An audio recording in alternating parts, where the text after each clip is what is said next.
rahmatan wa hayyi lana min amrina rashada wa sallallahu wasallam wa baraka ala sayyidina Muhammad wa alihi wa sahbihi wasallam walhamdulillahi rabbil alamin. Abdillahi salawatullahi wa salamuhu alayhi wa ala alihi wa sahbihi ajma'in. Zetu katika mzunguko wa awamu ya tatu, tukiwa tunamalizia semina kwa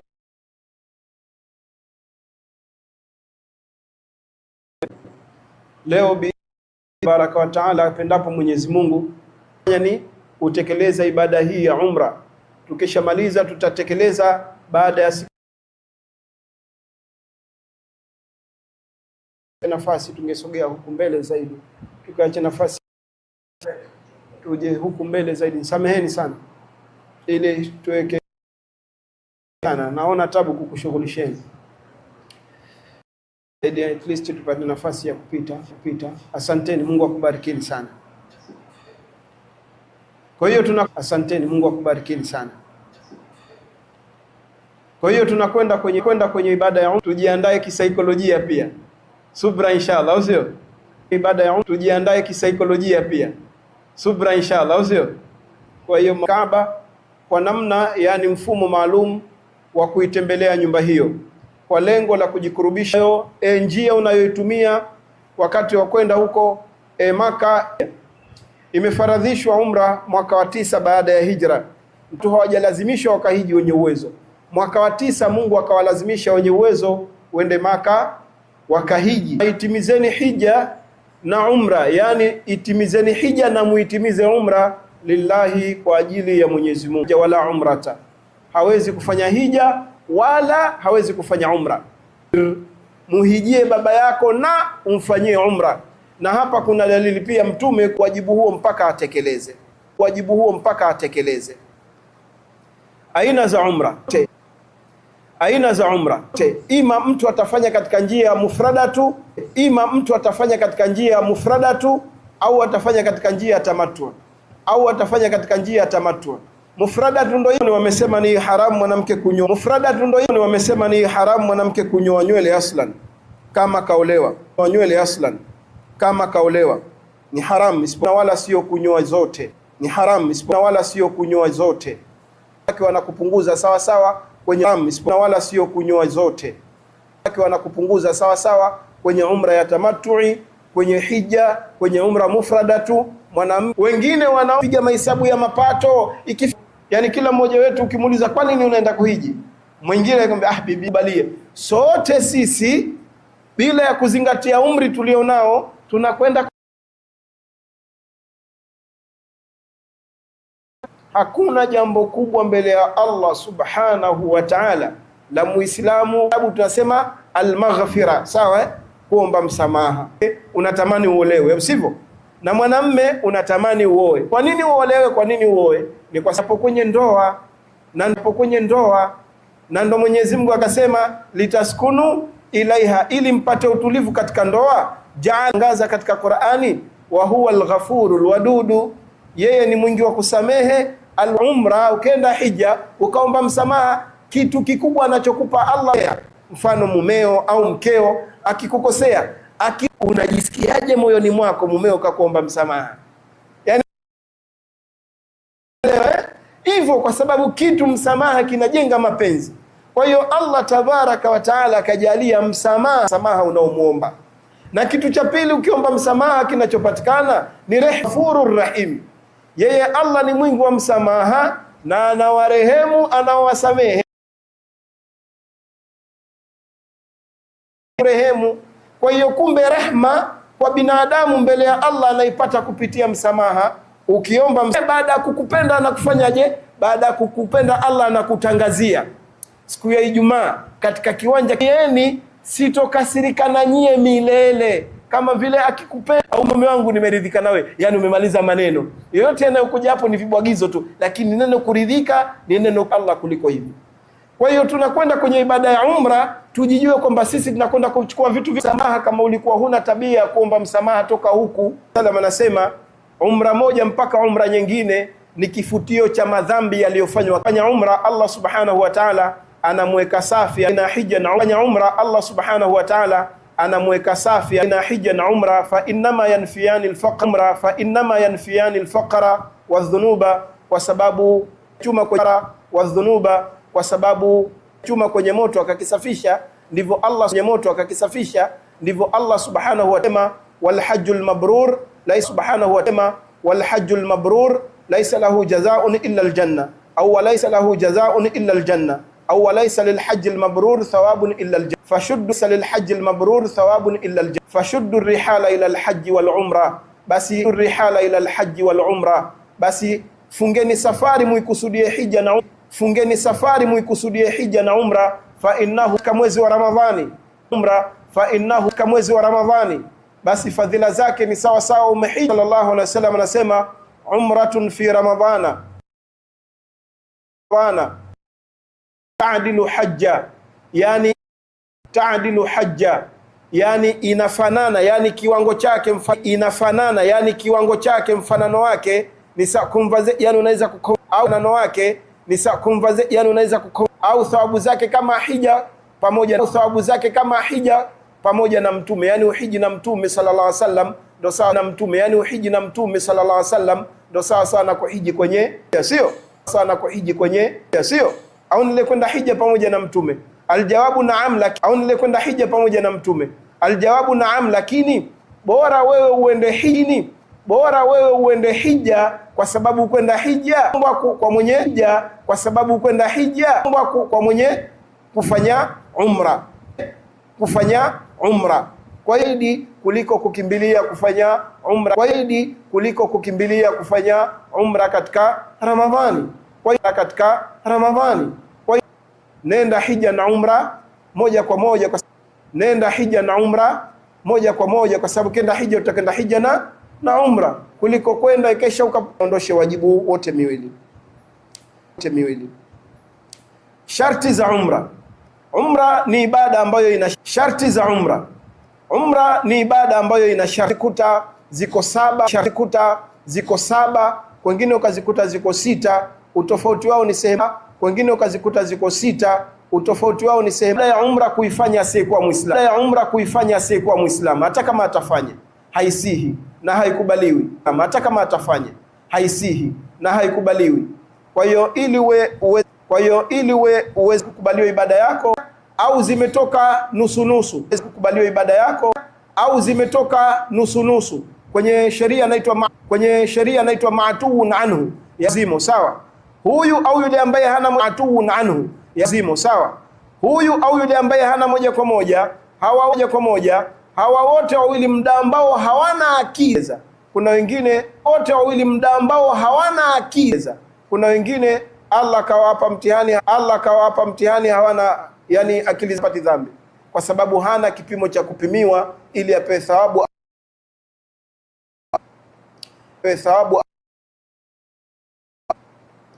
Sharti ya tatu ni baleghe. Na baleghe ni sharti ya kuwajibikiwa, sio sharti ya na baleghe ni sharti ya kuwajibikiwa, sio sharti ya kusihi. Sharti ya vile kuwa huru, hii ni sharti ya pia.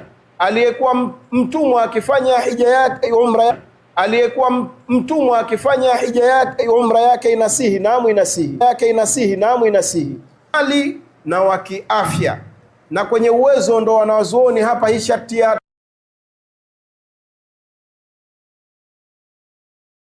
aina tatu: uwezo wa kiafya, uwezo wa kimali na usalama wa njema. We uwezo unao, na ikiwa kama una mali ya kukuwezesha kwenda na kurudi kwenye ibada ya hija na umra, pamoja na kuwaachia wanaokulazimu cha kuwatosheleza muda wote huko kwa safarini, wewe uwezo unao. Katika uwezo wa kimali na uwezo wa kiafya. Na uwezo wa kimali unakusanya masurufu ya safari na kuwaachia watu wako nyumbani kile watosheleza. Ndio ilivyokuja katika hadithi. Baadhi ya wanazuoni wakaitia na usalama wa njia. Kwa hiyo ukiona yako sita, usalama wa njia umeingia kwenye uwezo. Ukiona inalojitegemea. Kwa hiyo kuwa na uwezo misha mali, afya pamoja na usalama wa njia. Lakini sharti ya saba ni mwanamke kuwa na mahari. sawa. Kwa hiyo mumewe, baba yake, mwanawe, mtu ambaye hawezi kumuoa mahrim yake, kama hakuna watafuta. Kwa hiyo kama mwanamke hana mahram kisha pamoja na wanawake wenziwe anakwenda kutekeleza ibada ya hija kama hivyo ambavyo mko nyinyi. Nguzo za umra ni 5. Katika matendo matano kuna nguzo 3. Katika nguzo 3 hizo, ya kwanza ni kuhirimia. Kuhirimia ni kutia nia kuingia katika ibada ya umra kwa kusema labbaik. Kuhirimia maana yake ni kutia nia ya kuingia katika ibada ya umra kwa kusema labbaik allahumma bil umrati. Kwa hiyo mtu akishasema labbaik allahumma bil umrati anakuwa ametekeleza nguzo ya ni kutia nia, na hii nguzo hii inatamkwa kwa kusema labbaik allahumma bil umrati. Semeni baada yangu mie inshallah, labbaik allahumma bil umrati sote. Hapa unakuwa umetekeleza moja au mawili kwa pamoja. Ikiwa kama nia hii uliitia kwenye kituo kinaitwa miqat. Miqati ni eneo maalum kwa ajili ya kutia nia ya kuingia kwenye ibada ya umra au kuingia kwenye ibada ya hija. Tukitia nia kwenye kituo tunakuwa tumetekeleza mambo mawili kwa wakati, cha kutia nia kwa kusema labbaik allahumma bil at the same time, kizungu chosio, yani wakati huo ambapo ile nia tumeileta kwenye eneo linalotakiwa kuletwa. Mefahamu nia kwenye kituo ni wajibu. Kwa hiyo kwenye tunakuwa tushafanya mangapi yame haya mawili, moja ni nguzo, moja ni wajibu. Jamaa mnanifahamu? Lakini yani mfahamu nguzo ipi, wajibu ipi, ni wajibu, nyewe mfahamu hayo. Usipofahamu kwamba hii ninayotekeleza ni nguzo, hii ni wajibu, ibada yako haijakaa sawa bado. Fahamu hasa ibada ya umra ina matendo matano. Matendo matano hayo, matatu ni nguzo, ambayo ni kuhirimia. Nguzo kuhirimia ndo kupi? Kutia nia ya kuingia kwenye ibada. Hii nia kuileta kwenye kituo chake, eneo lake, ni wajibu. Kwa hiyo moja ni nguzo na moja ni wajibu. Kwa hiyo anakuwa amebakia matatu, sawa Taib. Kwa hiyo tukisema labbaik allahumma bil umrati wakati mmoja, ikiwa kama hiyo labbaik allahumma bil umrati tumeileta kwenye kituo cha kuhirimia, sawa na tutaileta kwenye kituo cha kuhirimia. Kwa hiyo tunakuwa tunafanya mambo mawili kwa wakati mmoja, yani kwenye mambo matano tunatekeleza mawili. Labbaik allahumma bil umrati maana yake nini? Maana yake wewe umeshaingia katika ibada ya umra. Kuna mambo yamesuniwa, yani ni sunna kufanya kabla ya kusema labbaik allahumma bil umrati. Samani.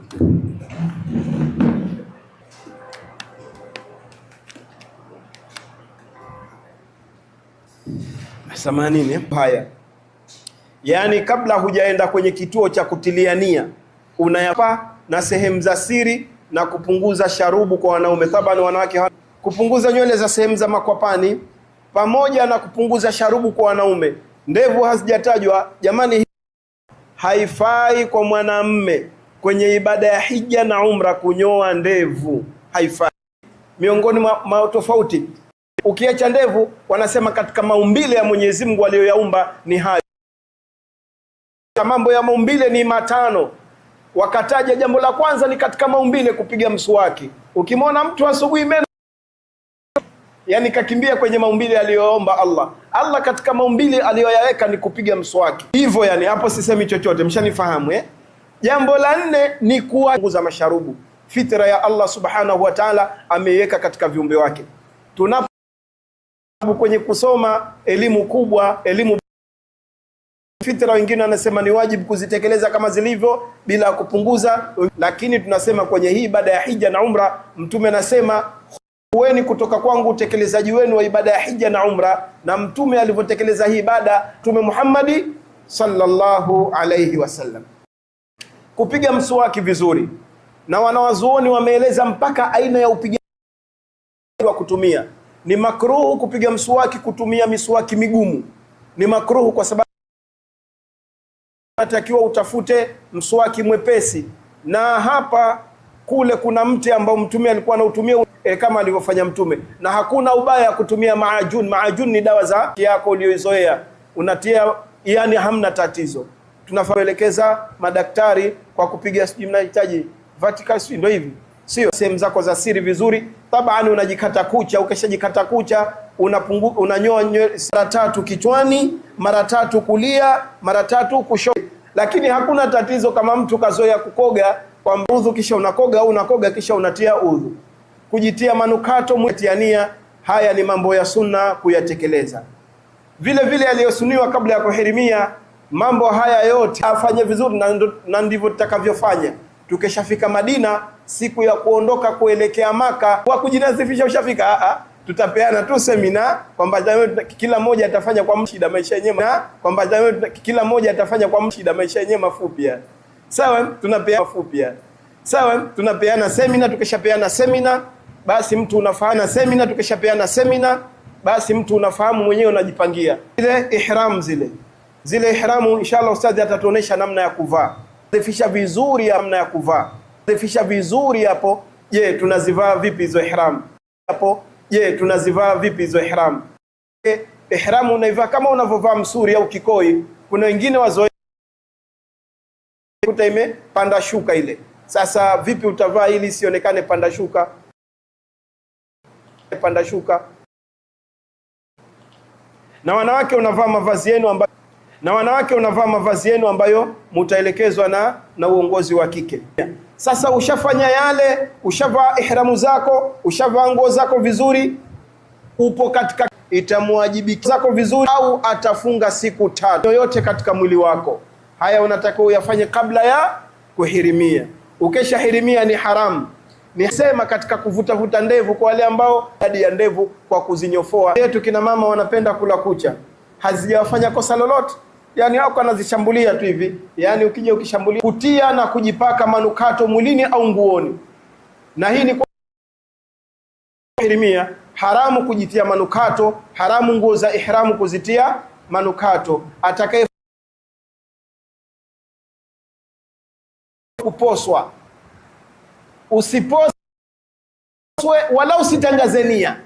Inshallah tuko katika ibada, lakini Mungu akijalia tukimaliza tu, kila anapofanya wewe ndo anakuumiza, nyamaza, subiri ukimaliza. Kuposwa hapa inazingatiwa ni kutangaza nia, kwa sababu aslan huku tunapokwenda mwanamke labda anakuwa hakuna baba yake. Sasa unaposaje? Maana yake unamtangazia nia ya kumuoa, au mwanamke anapeleka pendekezo la kutaka kuolewa. Haifai kuposa wala kuposwa. Vile vile kufunga ndoa au kumfungia wakati tumehirimia, tuko kwenye ihram, haifai kufunga ndoa wala kufungia mtu ndoa. Vile vile kuvaa nguo zilizoshonwa na zikachukua umbile la kiungo kama suruali, shati, soksi. Fahamuni, yoyote mwenye kusali akawa sala yake sehemu ya nyayo, vidole vya miguu vinaonekana, sala yake batili, kwa sababu nyayo utupu wa mwanamke na ni haramu kuonekana. Wale mnaokwenda kazini hamvai soksi, nisameheni, sawa, ni haramu. Kwa hiyo ukiwa umefanya ibada yako ya sala au ibada yako yoyote, ukawa mguu wako unaonekana, maana yake uchi. Kwa hiyo ni haramu mwanamke kuonekana nyayo, na inatakiwa mwanamke nyayo zake zistiriwe. Zamani tulikuwa tukiona kanga refu mpaka kwenye miguu ikanyaga, sio? Lakini kwenye sijida ile kanga inawezekana ikaonesha sehemu ya nyayo bila yeye kufanya je. Hizo soksi ziwe zina sifa mbili. Sifa ya mwanzo ya soksi, kwa hiyo kuna watu wanavaa soksi lakini zile soksi zinawafanya kama wanaonesha uzuri fulani, ngozi ya ndani. Kwa hiyo wanaume haifai kuvaa soksi au buti, kiatu cha buti ambacho kinaonesha mfano wa hivyo. Kwa hiyo haifai kuvaa nguo kwa wanaume inayoleta vile vile mambo mengine yaliyokatazwa kwa aliyehirimia mbali zaidi, kwa vile mambo mengine yaliyokatazwa kwa aliyehirimia mbali zaidi, kwa vile tendo la mbali zaidi, kwa vile tendo la ndoa ni hiari, la ndoa ni hiari. Fahamiana vizuri Fahamiana vizuri. Kwa ndo maana tunaambiwa katika hichi kipindi cha ihram kidogo mtu kwenye basi, mwanzo cha fidia ya kuinda ni kutoa mbuzi, na hii mtu wa pili aliyepo katika mji wa Madina na mtu wa tatu aliyepo katika ihram. Al-Aswadi unamalizia kwenye Hajaril Aswadi, unakuwa mzunguko wako kamili, unafanya hivi. Wallahu akbar. Ndugu zangu katika imani, hivi tunavyofundishana, hivi tunavyosomeshana, nasema bismillah Allahu akbar, na tafanya hivyo hivyo mpaka mizunguko saba. Anasema fanya hivyo hivyo mpaka mizunguko saba. Anasema tawafu inasihi kwa kufanyaje? Jambo la mwanzo, tawafu inasihi kwa tahara. Fanyaje? Jambo la mwanzo, tawafu inasihi kwa tahara. Kisha nenda kwenye sa'i kadha. Sawa? Sio naona wa hayo. Kadha. Sawa? Sio naona wa hayo. Fala yatakallamu illa bi khairin. Kwa hiyo tawafu ni kama sala, kwa hiyo illa bi khairin. Kwa hiyo tawafu ni kama sala, kwa hiyo haisihi isipokuwa kwa tohara. Pana zisikubane na ziwe hazioneshi ngozi. Wewe tawafu yako unanifahamu vizuri. Kwa hiyo lazima, haifai kuzidisha wala kupunguza. Ambaye hajui ngapi amezunguka, aliyekuwa hajui ngapi amezunguka atarudi chini. Aliyoumaliza ni 4 au 3, sawa Sema itakuwa 4. Hapana, sheria inakwambia sema huo wa hakadha. Kwa hiyo haifai kuzidisha wala haifai kupunguza, ila kwa ule ambaye hadiriki shuka chini kwenye mzunguko wa chini. Kama aliyesali hajui ni rakaya ngapi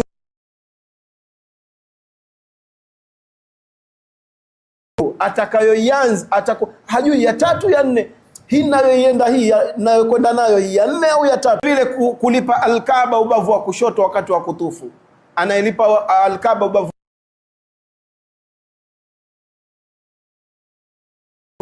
kulisalimia jiwe jeusi kwa kuligusa au kulibusu au kulipangusa, ikiwa kama amesema hili jiwe jeusi lina midomo miwili na lina ulimi, litakuja kumshuhudia mwenye kuligusa au kulibusu siku ya kiyama kwa haki. Kwa hiyo si lazima kulibusu jiwe jeusi katika kutufu. Ikitokea nafasi imepatikana, fanya. Nafasi haijapatikana, kutokuwaudhi waitangulizwa juu ya sunna. Kwa hiyo usije ukatanguliza sunna kuwa ulitafuta Hajarul Aswad, alivyorudi mbavu zimepishana, siku 2 hajatoka ndani. Sivamiana vizuri Tujitahidi tuepukane na zahma hizo. Inatosha ukaliashiria, kwa sababu wanawazuoni wamekubali hilo la kuashiria. Mwenyezi Mungu alitubariki kama miji ya Maka na Madina takriban miaka 5. Sijawahi kwenda kuligusa jiwe jeusi hata siku moja. Ninachokifanya nikishaona lile naliashiria na maisha yanaenda. Na dua zinajibiwa na Mwenyezi Mungu anatupa. Kwa hiyo tusiende kwenye zahma. Si mnaona hivi tunasema tusiende kwenye zahma. Wallahi kina mama wataenda. Na watakuja kutuambia nisharudi, nimeligusa leo. Iko hivyo na ndio hivyo yani. Kwa hiyo tujitahidini jamani, tuepukane na zahma. Yaliyosuniwa wakati wa kutufu. Wakati wa kutufu sunna wajib ni kutufu mara 7 Yani ukishasema bismillah Allahu akbar ukatufu mara 7, ule ndo wajib na inakuwa umeshatekeleza hii nguzo. Wakati wa kutufu useme nini? Haya yote ya kusema ni sunna. Sasa shekhe anasema kuleta adhkari na dua unazozijua na kuzifahamu maana yake na kuomba dua hii, Rabbana atina. Tuombeni sote Rabbana lugha yako ya Kiswahili. Na ya kumwomba Allah vizuri ni kumwomba kwa kumwita kwa au Allahumma au ya Allahu. Munadiya yunadi lil imani an aminu bi rabbikum fa amanna rabbana faghfir lana. Rabbana, na mitume mingi imetumia neno rabbana. Kwa hiyo ukafika pale wewe sema ya Rabbi, Mola wangu nijalie kadha kadha, kile unachokijua. Zungumza na Mungu kwa Kiswahili, mwambie hasa kama unamuona, vuta hisia kwamba anakuona kama wewe humuoni, na kuwa yakini madam kakufikisha hapo, dua yako atakujibu. Mwambie. Kwa hiyo jamaa, sinasema usije ukaniuliza, sio kama usije ukaniuliza ustazi, nipe ile dua hasa yenyewe, ndo hii dua yenyewe hasa pale, ndo hii jamaa. Tatizo lako lilonalo moyoni, ile shida yako inayokuthakili, mwambie Mungu pale kwa Kiswahili, Rabbi, mimi nishachoka kukuasi, hili tatizo linaniandama kwa muda mwingi, Rabbi nivue kwenye huu asi. Mungu anakuvua. Rabbi, hili deni lishakuwa zito kwangu, nitatulie, Allah atakulipia. Rabbi, haya maradhi yamenithakili kwa mnajua, Allah ataika sawa. Jamaa, mnanifahamu? Muombe Mungu kama wewe umuoni, yeye anakuona. Na hivyo ndo Mwenyezi Mungu Subhanahu wa Ta'ala alivyotutaka, na mtume ndivyo alivyosema, ud'u Allah, muombeni Mwenyezi Mungu, wa an Sheikh Ali, nikimwendea na shida yangu na hakika ananitatulia. Yani na hakika, si mnanifahamu vizuri kwa sababu ya ninavyomjua. Kwa hiyo na wewe kuwa na uhakika kwamba nikimwendea na shida yangu Allah atanitatulia kwa sababu unamjua. Kwa hiyo tumuombe Allah kwa kusoma dua na adhkari mbalimbali na kumuomba Allah kwa dua hii, Rabbana atina fid dunya. Dua hii unasomwa ukifika katika nguzo kabla ya Hajar al-Aswadi, kuna nguzo inaitwa Ruknul Yamani. Hapo utasoma dua hiyo mpaka ukifika Hajar al-Aswadi kuanza mzunguko mwingine kwenda Ramal, yaliyowafu na tawaful qudum peke yake, yani tawafu ya umra bas, sio tawaful qudum tena kwa wanaume tu, sio kwa wanawake, na wala sio sunna katika tawafu ya ifadha. Yepi? Kwenda Ramal. Kwenda Ramal maana yake ni kutembea haraka haraka kwa wanaume wakati wa kutufu kwenye mizunguko. Sunna ya pili ni kusali rakaa 2 baada ya kumaliza kutufu. Al-afwa, hii ni kwa mizunguko, kwa tawafu. Kutufu ni kwa tawafu zote. Ukitufu hivyo ni sunna kusali rakaa 2 baada ya kutufu. Na sunna ya tatu ni kuweka wazi bega la kulia wakati wa kutufu. Kuweka wazi bega la kulia wakati wa kutufu, tawaful qudum. Hii tawafu ya umra wanaume tu wataweza kutufu, unarudisha bega lako kwenye ihramu yake kama kawaida, unaendelea na kufanya sa'i. Tukitufu tunapata nini? Fadhila za kutufu: kwanza, kufutiwa dhambi, na pili, kunyanyuliwa daraja. Mtume sallallahu alaihi wasallam anasema, man tafa bil baiti kataba Allahu azza wa jalla lahu, mwenye kutufu katika hii nyumba, maha anhu sayyi'a, na Mwenyezi Mungu anamfutia. Ndugu zangu, Allah akisema analipa wema mmoja na anafuta mmoja, Allah hana kipimo cha mwanzo cha umoja. Allah kipimo chake cha mwanzo kwenye malipo ni moja kwa man jaa bil hasanati falahu ashru amthal. Allah akianza kukupa anakupa moja kwa 10. Kwa hiyo Allah yeye utoaji wake kumpa mwanadamu yani ukifanya wema wa kutufu Allah anakupa, kitoa anaanza moja kwa 10. Mwenye kuhiji hija akawa safi tele. Kwa hiyo ukilikosa hili ukirudi katika safari yako ya hija. Nguzo yetu ya kutufu, tunatufu kwenye mpaka kwenye hichi kieneo hichi. Pia eneo hilo unatakiwa ulizunguke, usije ukakata katikati, kwa sababu hii ni sehemu ya Al-Kaaba. Kwa hiyo tutalizunguka Al-Kaaba na hichi tutakizunguka pamoja nacho. Tunafahamiana vizuri tutalizunguka pamoja. Inasihi kwa hivyo, na inatakiwa ifanye kama tulivyoelekezana. Tendo la tatu ama nguzo ya tatu ya umra ni kusai. Inakuwa kwa hii nguzo ya tatu tumeshafanya matendo mangapi? Matendo mangapi? 4. Tumesemaje tulipohirimia? Labbaik Allahumma bil umrati. Wakati huo tumehirimia kwenye kituo. Matendo mangapi hayo? 2, sawa? Kihirimia, tukahirimia kwenye kituo, tunakuwa tumetekeleza nguzo 2 na wajibu 1. Na tumesema nguzo ziko 3 na wajibu iko 2 kwenye umra, sawa? Kwa hiyo hapa tukisai tunakuwa tunatekeleza nguzo yanga. Nguzo ya pili ni kutufu na nguzo ya tatu ni kusai. Kwa hiyo tunakuwa hili tunatekeleza tendo la 4 ambayo ni nguzo ya tatu, linabakia tendo moja ambao ni wajibu kunyoa au kupunguza.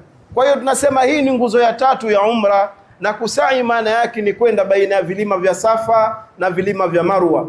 Utaanza sai yako kwa kuanzia kwenye vilima vya Safa na utapanda Jabal Safa, kisha utaelekea Kaaba na utasema maneno haya mara tatu.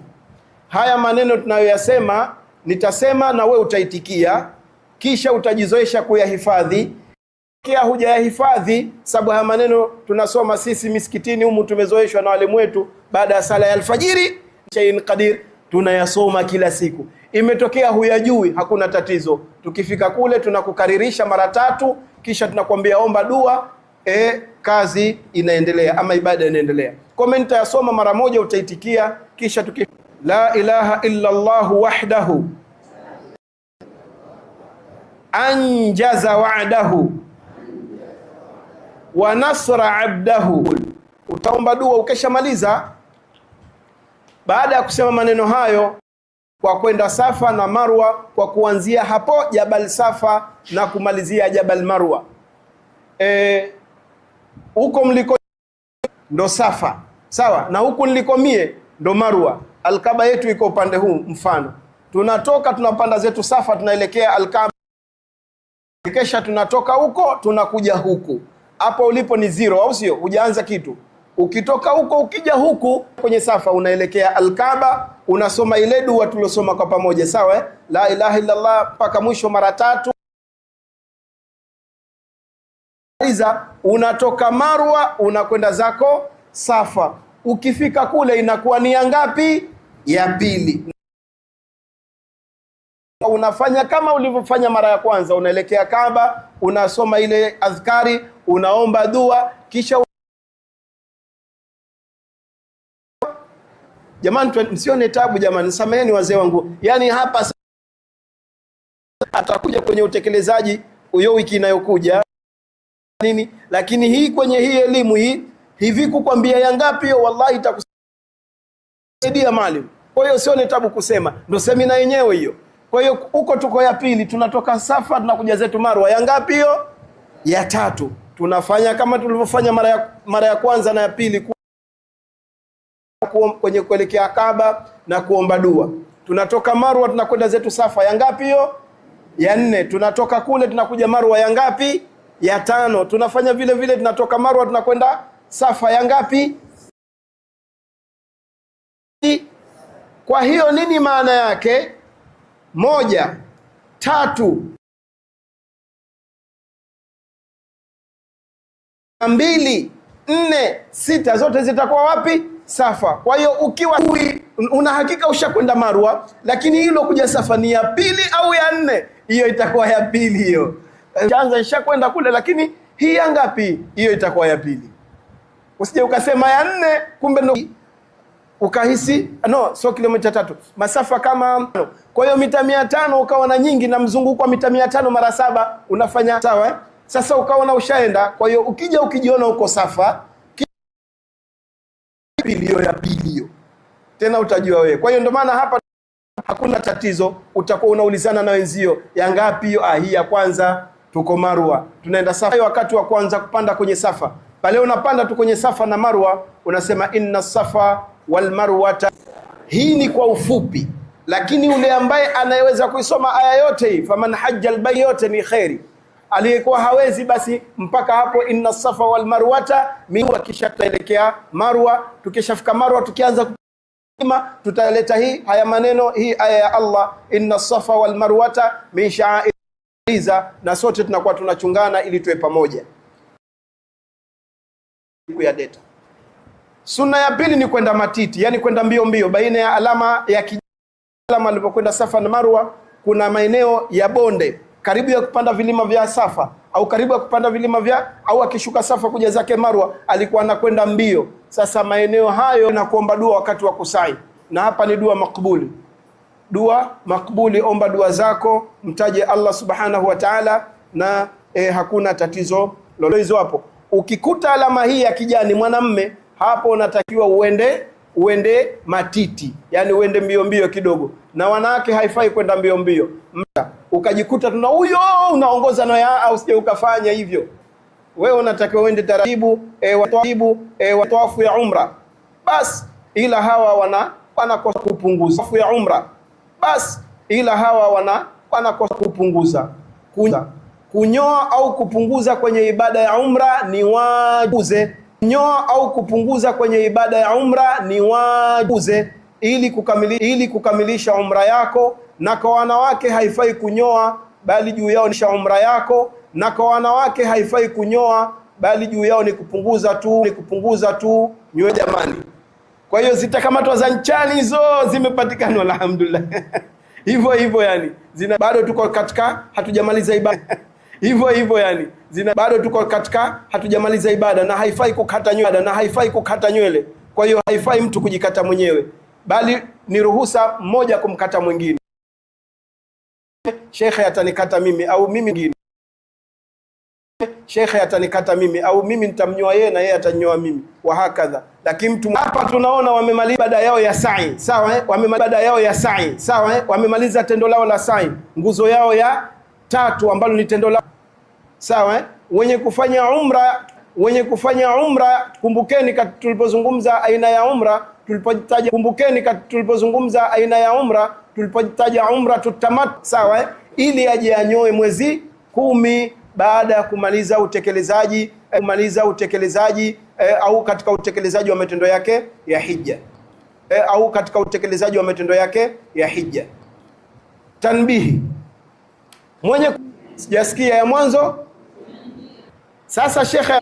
Sasa shekhe anasema mwenye kuacha lazima alete nguzo. Lazima atienia, lazima atufu, lazima asai. Hana option. Mambo haja atufu lazima asai. Hana option. Mambo hajapunguza nywele zake. Anasema mwenye kuacha wajibu ambayo ni kuchinja mbuzi. Kama hana mbuzi kiwepo kule 7 akirudi nyumbani kwa kuacha wajibu wa umra. Alhamdulillahi rabbil alamin.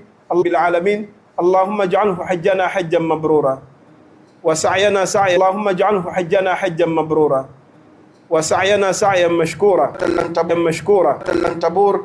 Wa sallallahu wa sallama wa baraka ala sayyidina Muhammad wa sallallahu wa sallama wa baraka ala sayyidina Muhammad wa ala alihi wa sahbihi wa sallam.